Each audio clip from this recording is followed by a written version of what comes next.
जय हिंद दोस्तों। आज हम लोग पुनः उपस्थित हुए हैं अपने नए सेशन को आगे बढ़ाने के लिए। तो आज से सबसे पहले ये 15 मिनट का सेशन होने वाला है और 15 मिनट का जो सेशन होगा यह सिर्फ और सिर्फ आपका करंट अफेयर से रिलेटेड रहेगा। और जिस तरह से आप सबों के मांग पर जो है कि हम लोग करंट अफेयर्स को लाए हैं, तो करंट अफेयर्स के टॉपिक जितने भी एग्जाम होगा, चाहे आप बिहार के अंदर कोई भी एग्जाम ले लीजिए, आप जो है कि रेलवे के अंतर्गत किसी भी एग्जाम को ले, जैसे अभी आपका ग्रुप डी का एग्जाम होने वाला है, एनटीपीसी का होने वाला है, या आपका सबसे पहले जो है कि ड्राइवर का होगा, फिर आपका एएलपी का होगा, तो या फिर आपका टेक्नीशियन का होगा। तो सभी प्रकार के एग्जाम में आपको जो है कि करंट अफेयर्स जो है कि बहुत महत्वपूर्ण रहेगा। तो यह जो हम अलग से टॉपिक बना रहे हैं 15 मिनट का वीडियो, यह सिर्फ आप लोगों के ही मांग पर बना रहे हैं, लेकिन यह जो आप लोग ने अपना राय दिया था यह बहुत ही महत्वपूर्ण राय था। हमें भी लगा कि नहीं जो है कि यह एक सही रहेगा, क्योंकि जब बच्चा का एग्जाम आएगा तो वह फास्ट इसका रिवीजन कर पाएगा।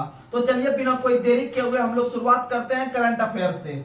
तो करंट अफेयर्स में आज का टॉपिक था जो है कि आपका एडिटोरिया से, तो हम लोग सबसे पहले उसके जो है कि कवर करने का प्रयास कर रहे हैं। तो आप लोग को आज का पहला सवाल बताना है, अयोध्या धाम जंक्शन जो उत्तर प्रदेश में है, अयोध्या धाम जंक्शन रेलवे स्टेशन का पुनर्विकास किस कंपनी के द्वारा किया जा रहा है? तो याद रखिएगा rights limited, RITES, rights limited. और राइट्स लिमिटेड के द्वारा ही अयोध्या धाम जंक्शन का जो है कि निर्माण किया जा रहा है। और अयोध्या के अंतर्गत ही आप लोग को पता है कि राम भगवान का प्राण प्रतिष्ठा 22 जनवरी 2024 को रखा गया। और अयोध्या में हाल ही में महर्षि वाल्मीकि हवाई अड्डा का भी उद्घाटन किया गया। और अयोध्या जो है वह सरयू नदी के किनारे है। आगे बढ़ते हैं। अगला क्वेश्चन आप लोग को बताना है, हरियाणा सरकार ने किस शहर में साइंस सिटी विकसित करने का निर्णय लिया?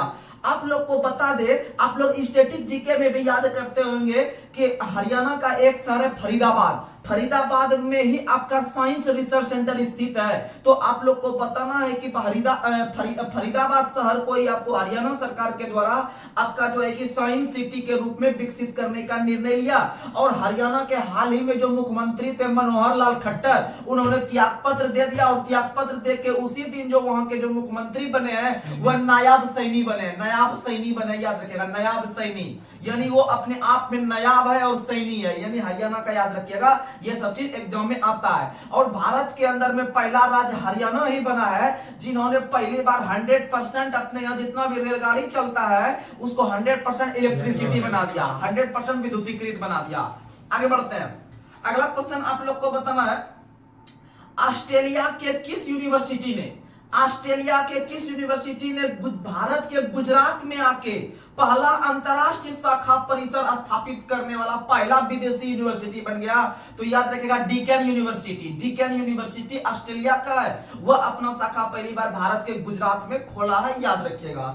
अगला क्वेश्चन आप लोग को बताना है, बिहार के बाद पहला जातिगत जनगणना जो शुरू करने वाला राज्य बना है वह आंध्र प्रदेश बना है, आंध्र प्रदेश बना है। आप लोग को बता दें कि भारत में पहली बार जातिगत जनगणना जो किया गया था 1931 ईस्वी में किया गया था, लेकिन तब से लेकर अभी तक जो है कि वह अस्थायी रूप से नहीं हो रहा था। लेकिन पहली बार बिहार सरकार ने जो है कि आपका जातिगत जनगणना शुरू करवाया और इसे देखते हुए आपके आंध्र प्रदेश भारत का दूसरा राज्य बना है जातिगत जनगणना शुरू करवाने वाला। याद रखिएगा। आगे बढ़ते हैं।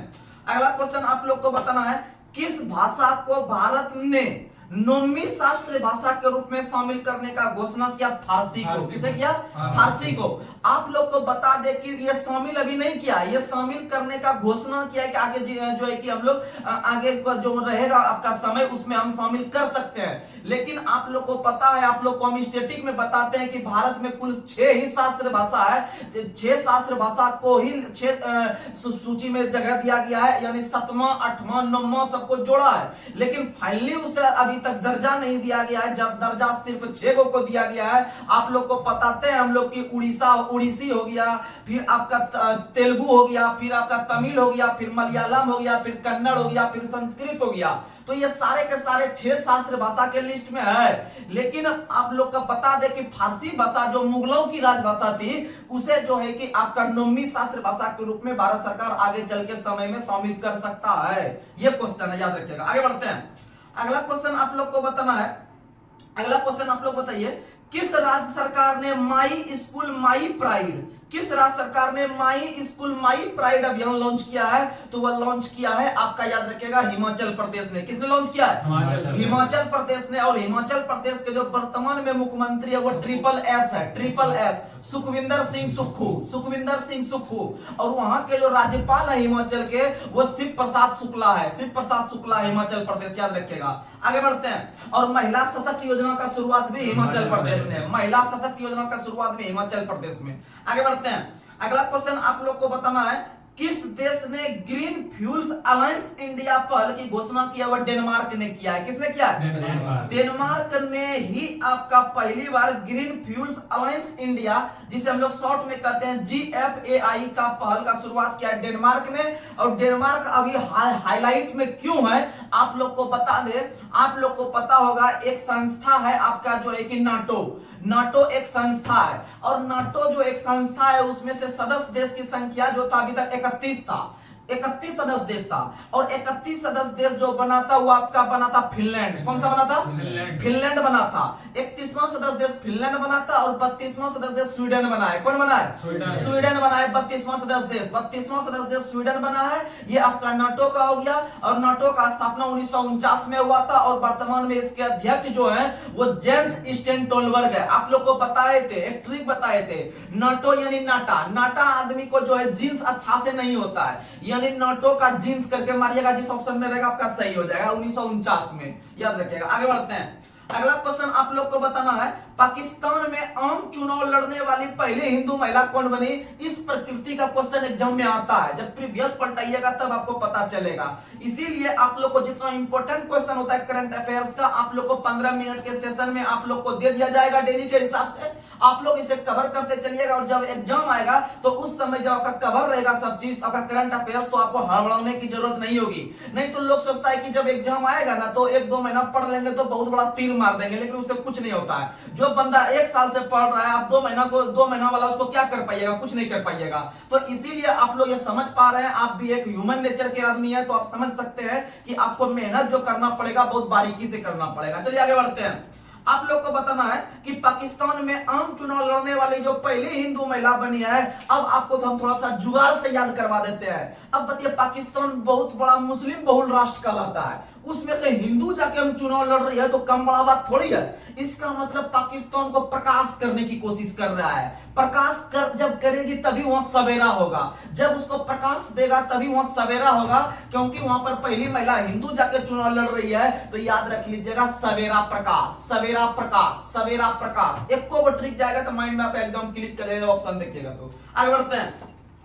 अगला क्वेश्चन, संयुक्त राष्ट्र संघ ने, आगे आने वाला एग्जाम में 100% आएगा, ये क्वेश्चन लिख लीजिए।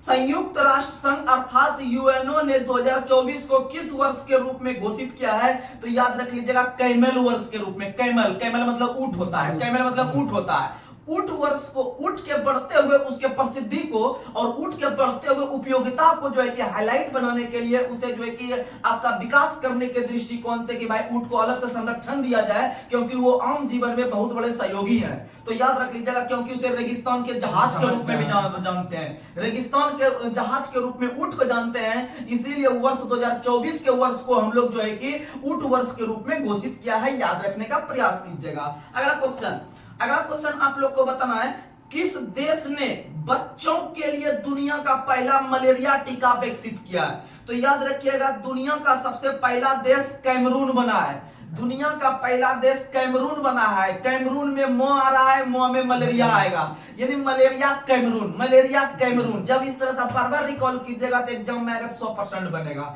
यानी पहली बार मलेरिया जो वैक्सीन का जो विकास कर रहा है बच्चों के लिए, वह कैमरून कर रहा है। और आप लोग को पता है कि प्रत्येक वर्ष जो मलेरिया दिवस मनाते हैं वो 25 अप्रैल को मनाते हैं। और भारत सरकार ने मलेरिया को समाप्त करने की घोषणा जो किया है 2030 तक टारगेट रखा है। देखिएगा, भारत ने 2030 तक रखा है और वहीं पर WHO जो है विश्व स्वास्थ्य संगठन 2025 तक रखा है। यानी WHO ने बोल रहा है 25 तक में समाप्त कर देंगे, भारत सरकार ने बोल रहा है कि 30 तक में समाप्त करेंगे। तो ये सब बात है। आगे बढ़ते हैं।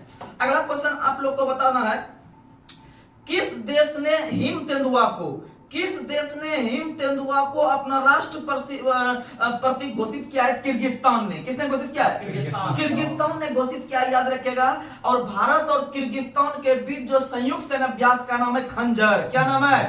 खंजर। यानी खंजर जब भोंकिएगा तो कड़कड़ की आवाज आएगी, अर्थात किर्गिस्तान, अर्थात किर्गिस्तान। यानी भारत और किर्गिस्तान के बीच संयुक्त सेना अभ्यास का नाम है खंजर। और आपका हाल ही में किर्गिस्तान ने जो है कि हिम तेंदुआ को अपना राष्ट्र प्रतीक चिन्ह के रूप में घोषित किया है। आगे बढ़ते हैं। अगला क्वेश्चन आप लोग को बताना है, टाइम मैगजीन, बहुत वीवीआई क्वेश्चन। टाइम मैगजीन ने अपना जो है कि टाइम मैगजीन के अनुसार सीईओ ऑफ द ईयर 2023 जो चुना गया है, वह चुना गया है सैम ऑल्टमैन को। सैम ऑल्टमैन को चुना है। सैम ऑल्टमैन को सीईओ ऑफ द ईयर चुना। याद रखें, ऐसा क्वेश्चन अक्सर रेलवे ग्रुप डी और एनटीपीसी के एग्जाम में आता है। अगला क्वेश्चन बताना है, किस देश में मृत्यु दंड के लिए पहली बार नाइट्रोजन गैस का जो है कि प्रयोग किया है? समझ लीजिए, जैसे आप लोग को पता होगा कि भारत में जो है कि फांसी का सजा या मृत्यु दंड देने के लिए उसे फांसी पर लटका दिया जाता है, लेकिन पहला देश आपका अमेरिका बना है जिन्होंने नाइट्रोजन गैस का जो है कि प्रयोग करके जो है कि किसी भी व्यक्ति को मौत के घाट उतार देगा। याद रखने का प्रयास कीजिएगा। और नाइट्रोजन का खोज रदरफोर्ड ने किया था। किसने किया था? रदरफोर्ड ने। अगला क्वेश्चन, ऑस्ट्रेलिया के किस शहर में विश्व का सबसे ऊंचा राम मंदिर बनने वाला है? याद रखेगा, पर्थ में। कहां बनेगा? पर्थ में क्रिकेट भी होता है। पर्थ ऑस्ट्रेलिया में आपका क्रिकेट भी होता है। याद रखेगा, पर्थ में होता है, सिडनी में होता है, इस समय क्रिकेट होता है। तो याद रखेगा, पर्थ जो है कि ऑस्ट्रेलिया का पहला ऐसा शहर बना जहां पर सबसे ऊंचा जो है कि राम मंदिर का निर्माण किया जाएगा। याद रखेगा। और भारत के अंदर में जो राम मंदिर का जो निर्माण किया गया है, याद रख लीजिएगा, वह किस कंपनी ने किया? L&T company. किस कंपनी? एल&टी कंपनी ने जो है कि राम मंदिर का निर्माण किया है। आगे बढ़ते हैं। एल&टी की टाटा संसद भवन। चलिए अब आगे बढ़ते हैं। अगला क्वेश्चन आप लोग को बताना है, अंतरराष्ट्रीय अंतरिक्ष स्टेशन पर पहली बार किस जानवर के भ्रूण को सफलतापूर्वक विकसित किया गया? याद रखिएगा, चूहा के भ्रूण को पहली बार अंतरराष्ट्रीय अंतरिक्ष स्टेशन पर विकसित किया गया। और आप लोग को पता है कि पहली बार जो चूहा का जो बारिश हुआ था वो ऑस्ट्रेलिया में हुआ था। और चूहा के काटने से प्लेग नाम की बीमारी होती है। आगे बढ़ते हैं। अगला क्वेश्चन आप लोग को बताना है, उत्तर प्रदेश सरकार ने किस शहर को भारत का पहला AICT बनाने की घोषणा की है? लखनऊ। AICT का मतलब होता है आर्टिफिशियल इंटेलिजेंस। AI का मतलब होता है आर्टिफिशियल इंटेलिजेंस। और उत्तर प्रदेश का पहला शहर लखनऊ बनने जा रहा है, जो आपका AI शहर के रूप में घोषित किया जाएगा। याद रखिएगा। वहीं आप लोग को बताएं कि उत्तर प्रदेश का हरियाणा का एक शहर है फरीदाबाद, जिसको कि साइंस सिटी के रूप में घोषित किया जा रहा है। लेकिन भारत के अंदर में जो साइंस सिटी स्थित है वह कलकत्ता में है। भारत के अंदर में साइंस सिटी जो स्थित है वह कलकत्ता में स्थित है। लेकिन भारत के अंदर में अगर पूछेगा सनसेट पॉइंट कहां है, साइंस हम बोल रहे थे, साइंस सिटी जो स्थित है वह कलकत्ता में। लेकिन फरीदाबाद को साइंस सिटी के रूप में विकास करने का काम किया जा रहा है। लेकिन अगर पूछेगा कि भारत में सनसेट पॉइंट कहां है, तो याद रखेगा, sunset point mount Abu Rajasthan में है। जहां पर आपका दिलवाड़ा का जैन मंदिर है, जो कि बिमल शाह ने बनवाया था। आगे बढ़ते हैं। अगला क्वेश्चन आप लोग को बताना है, बहुत मस्त question, skill India report. Skill का मतलब होता है कि कोई भी व्यक्ति अपने कार्य को कितने सुचारू रूप से कर देता है, वो अपने कितने कौशल के हिसाब से कर देता है, यानी कि उसमें कितना कुशलता है, कितना उसमें टेक्निक है उस आदमी में। तो याद रखिएगा, स्किल इंडिया रिपोर्ट 2024 के अनुसार भारत में सबसे योग्य व्यक्ति जो बेरोजगार के लिस्ट में सबसे अधिक है, हरियाणा में। कहाँ है? यानी हकीकत में हरियाणा के व्यक्ति को रोजगार मिलना चाहिए, क्योंकि उसमें योग्यता बहुत अधिक है, लेकिन फिर भी वो बेरोजगार है। तो याद रखिएगा, सबसे अधिक योग्य बेरोजगार जो है वह आपका हरियाणा में है। कहाँ है? हरियाणा में। अगला क्वेश्चन आप लोग को बताना है, भारत के पहले डाई स्काई पार्क भारत के पहले डाई स्काई पार्क के रूप में जो मान्यता मिला है वह किस टाइगर रिजर्व को, तो याद रखिएगा पेंच टाइगर रिजर्व। पेंच टाइगर रिजर्व महाराष्ट्र में स्थित है। याद रखने का प्रयास कीजिएगा कि इसमें पहली बार आपका डाई स्काई पार्क का स्थापना किया गया है। और डाई स्काई पार्क का मतलब होता है चलने उलने के लिए जो रास्ता वगैरह होता है आपका, जो है कि वो आपका सुरक्षित बनाया गया है। तो याद रख लीजिएगा वह पेंच में बनाया, और पेंच जो है वो महाराष्ट्र में है। पेंच जो है वो महाराष्ट्र में है। लेकिन अगर आपसे क्वेश्चन पूछे कि भारत के किस अभ्यारण्य में पहली बार टाइगर सफारी परियोजना का शुरुआत किया गया है, तो याद रखिएगा उड़ीसा के सिमलीपाल अभ्यारण्य में। उड़ीसा के सिमलीपाल अभ्यारण्य में पहली बार टाइगर सफारी। लेकिन अगर पूछेगा डाई स्काई पार्क पहली बार कहां, तो पेंच में याद रखिएगा, पेंच महाराष्ट्र में। और सिमलीपाल हो गया, भितरकनिका हो गया, चिल्का हो गया। अब उसके बाद फिर आपका क्या कहते हैं, उसके बाद उड़ीसा के अंदर में आपका जो है कि भितरकनिका हो गया, उसके बाद सिमलीपाल हो गया, उसके बाद चिल्का हो गया, उसके बाद फिर करलापट हो गया। यही बोलना चाह रहे थे, करलापट जो है यह भी उड़ीसा में है। ये सब अभ्यारण्य उड़ीसा के अंदर में स्थित है, याद रखिएगा। आगे बढ़ते हैं। अगला क्वेश्चन आप लोग को बताना है, बहुत मस्त question, BBI 100%। PETA person of the year 2023 जो चुना गया, किसे चुना गया? दिया मिर्जा को। किसे चुना गया?